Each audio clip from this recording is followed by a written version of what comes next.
Assalamualaikum anak-anak. Waalaikumsalam warahmatullahi wabarakatuh. Bagaimana kabarnya hari ini? Alhamdulillah baik. Alhamdulillah ya. Sebelum kita mulai pembelajaran, Ibu minta satu orang untuk pimpin doanya dulu. Baik, teman-teman, sebelum memulai pelajaran hari ini, alangkah baiknya kita berdoa. Berdoa sesuai keyakinan masing-masing. Berdoa dimulai. Berdoa selesai. Baik, terima kasih Sahur sudah memimpin doanya untuk teman-teman. Semoga pembelajaran kita pada hari ini bisa membawa berkah dan ilmunya bisa diserap secara maksimal ya.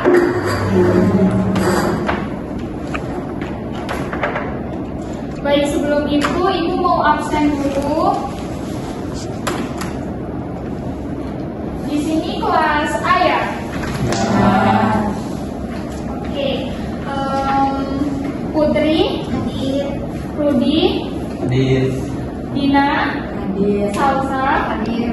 Fatia, Hadir. Marcelo, Hadir. Andika, Ibu. Isa, Hadir, Ibu. Kadek, Hadir. Fatma, Hadir. Yadi, Hadir. Meli, Kristi. Hadir. Oke, baik, terima kasih untuk kalian yang sudah hadir pada hari ini. Baik, hari ini kita akan belajar tentang hal yang paling dekat dengan kehidupan kita sehari-hari, yaitu pencarian informasi cerdas. Namun sebelum kita masuk pada materi pembelajaran, saya ingin memberikan pertanyaan pemantik untuk kalian semua. Jadi siapa sih di sini yang pernah mencari informasi di Google atau browser atau di internet, tapi yang keluar informasinya tidak relevan dengan yang kalian butuhkan? Siapa yang pernah? Saya, Bu. Ya, silakan Rudi. Saya sering ketika mau mencari tugas, materi tugas yang saya cari itu kadang yang muncul itu kebanyakan iklan atau artikel blog pribadi yang tidak jelas isinya. Oh ya, baik, terima kasih Rudi. Berikan tepuk tangan untuk Rudi. Jadi tepat sekali ya anak-anak. Nah, jadi hari ini kita akan membongkar rahasia agar kalian tidak lagi tersesat di dunia maya atau internet. Jadi tujuan dari pembelajaran kita hari ini adalah bagaimana untuk menganalisis, memetakan, dan mencari informasi secara cerdas dan bijaksana di internet. Baik.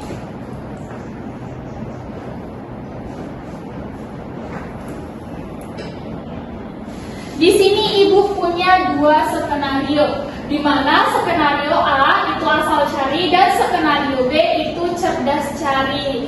Nah, untuk kata kunci di skenario A yang asal cari itu cara belajar. Kemudian yang kata kunci di skenario B yang cerdas cari itu strategi belajar efektif dengan kode site.2ac.id-iklan.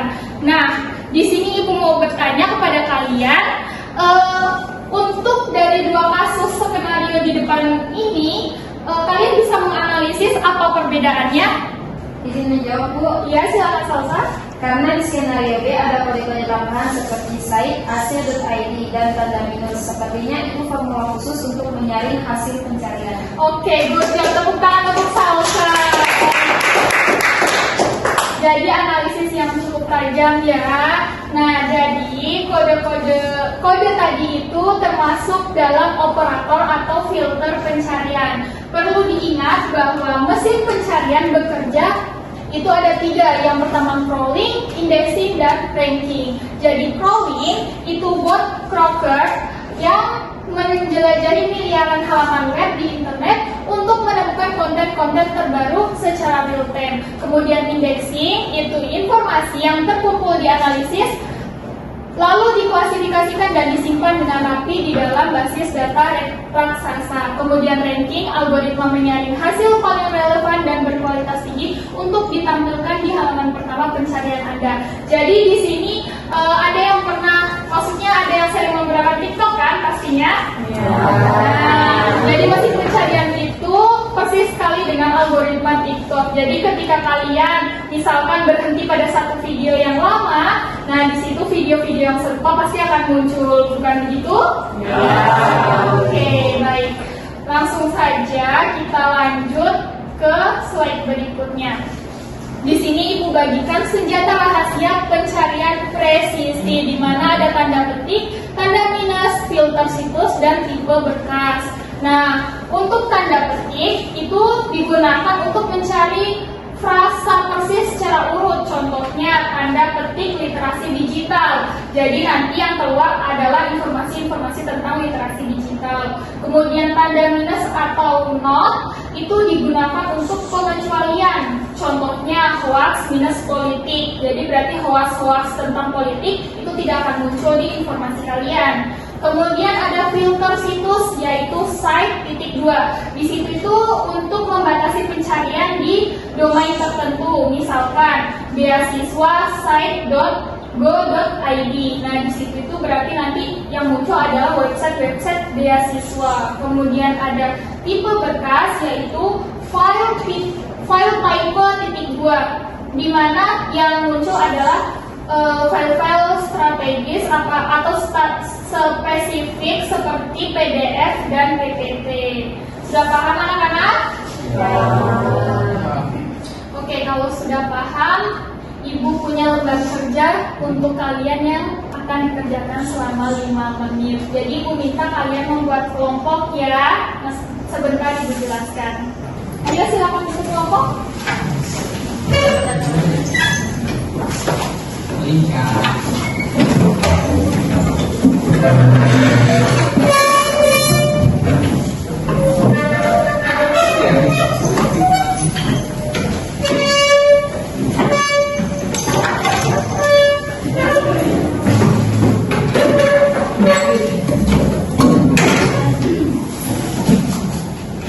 Kalian nanti pura-pura diskusi aja ya.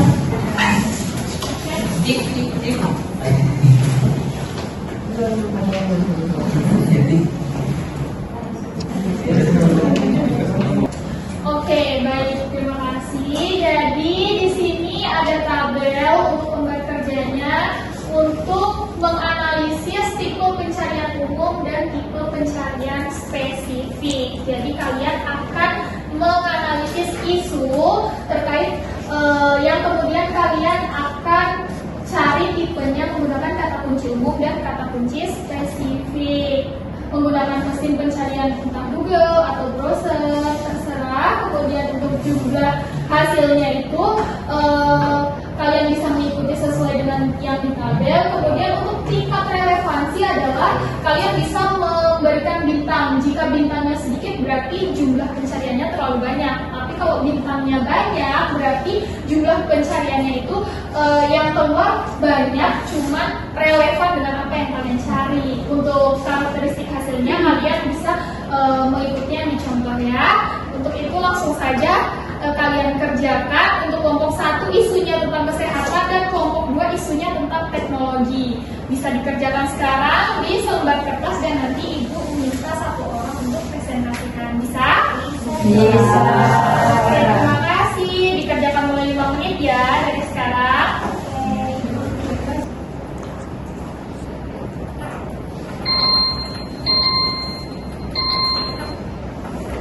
Oke, baik, karena waktunya sudah habis, jadi Ibu minta tolong kepada 1 orang mungkin dari kelompok 2 bisa presentasikan hasilnya. Oke, silakan Isa. Baik, terima kasih Bu. Ya. Saya dari program kelompok 2 menganalisis pencarian bertema Sager. Saat kami menggunakan kata kunci umum yang mana digital di Google, hasil yang keluar mencapai puluhan juta dan banyak artikel populer.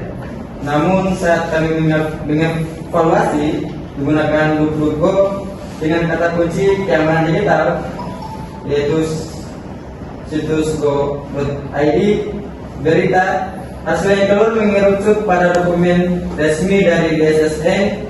Rekomendasi teknik terbaik dari kelompok kami adalah selalu gunakan tanda petik untuk frasa, tetapi tetap membatasi domain situs agar terhindar dari sumber yang tidak kredibel. Oke, baik, terima kasih. Tepuk tangan untuk kita.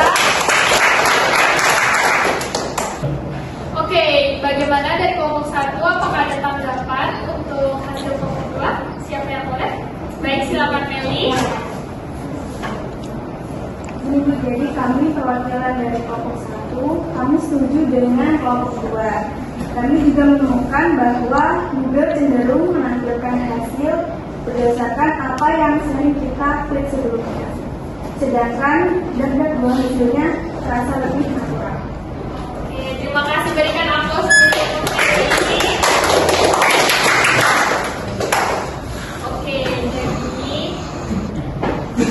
poin yang sangat krusial yang disampaikan oleh kelompok 1 itu erat kaitannya dengan filter bubble dan echo chamber, di mana algoritma mesin pencari selalu mempelajari preferensi klik yang kalian lakukan di Google. Lambat laun kalian akan terjebak dalam filter bubble dan echo chamber, yang akibatnya adalah kalian tidak hanya akan ditunjukkan informasi yang kalian sukai dan setujui, tapi juga mempersempit sudut pandang kalian dan berpikir kritis kalian dan objektif terhadap masalah yang nyata. Jadi kalian akan merasa bahwa informasi yang kalian dapatkan itu selalu benar, padahal bisa jadi informasi itu di orang lain itu ternyata hoax. Jadi kalian harus berhati-hati ya kalau misalkan mencari informasi di situs-situs web atau browser yang situsnya itu tidak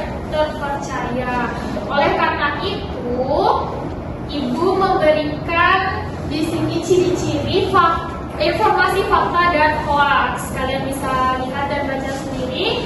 Mungkin saya minta tolong kepada satu orang untuk membacakan apa yang ada di slide. Bisa Putri? Baik. Oke. Jadi ciri-ciri informasi fakta itu: 1. Sumber terverifikasi dari institusi kredibel. 2. Penyampaian bahasa netral dan objektif. 3. Didukung data statistik, tanggal, dan bukti fisik nyata. 4. Dapat dirujuk kembali ke literatur atau jurnal ilmiah asli. Selanjutnya yaitu ciri informasi hoax. Yang pertama, judul bombastis, memicu kepanikan atau marah. Kedua, penulis anonim atau situs cloning yang tidak jelas. Ketiga, menggunakan gambar lama dengan konteks baru. Dan yang terakhir, meminta disebarluaskan segera tanpa alasan yang logis. Oke, terima kasih Putri. Tepuk tangan untuk Putri dulu. Oke, karena kalian sudah mengetahui ciri dari informasi fakta dan hoax, di sini Ibu mau refleksi dulu pembelajaran pada hari ini, di mana ada kesadaran baru, yaitu kemampuan riset yang baik dimulai dari ketetapan merumuskan kata kunci, bukan sekedar menyalin pertanyaan. Jadi kalian sudah bisa kan tadi, sudah praktek juga menetapkan kata kunci untuk mencari informasi, kemudian diversifikasi alat digunakan sebagai alternative search engine seperti DuckDuckGo atau Bing untuk menghindari filter algoritma satu pihak. Jadi mesin pencarian itu bukan hanya Google saja ya, anak-anak, ada DuckDuckGo, Bing, dan browser-browser atau website lainnya. Kemudian tanggung jawab digital, jadi saring sebelum sharing, verifikasi kredibilitas sumber sebelum mengutip atau mempercayai tulisan di internet. Jadi kalian harus terus berhati-hati terhadap informasi atau berita-berita hoax ya, jangan langsung percaya, tapi harus dipastikan bahwa berita tersebut itu fakta adanya. Oke, sampai di sini ada pertanyaan? Tidak ada. Oke, kalau tidak ada pertanyaan, kita masukin tugas untuk minggu depan ya. Di sini Ibu mau minta kalian membuat sebuah panduan visual pencarian cerdas dalam bentuk infografis. Kalian bisa desain di Canva, bisa juga kalian gambar. Nah, untuk hasilnya bisa dikumpulkan di Classroom dan fisiknya nanti kalian bawa untuk ditempel di kelas ya. Bisa begitu anak-anak? Bisa. Oke, kalau begitu kita sudah sampai di penghujung pertemuan pembelajaran hari ini. Jadi mari kita sama-sama mengucapkan hamdalah. Alhamdulillah. Mungkin cukup sekian dari Ibu, dan kurangnya Ibu minta maaf, dan sampai ketemu minggu depan. Jangan lupa tugasnya ya. Assalamualaikum warahmatullahi wabarakatuh. Waalaikumsalam warahmatullahi wabarakatuh. Terima kasih. Sama-sama. I just had to let you know you're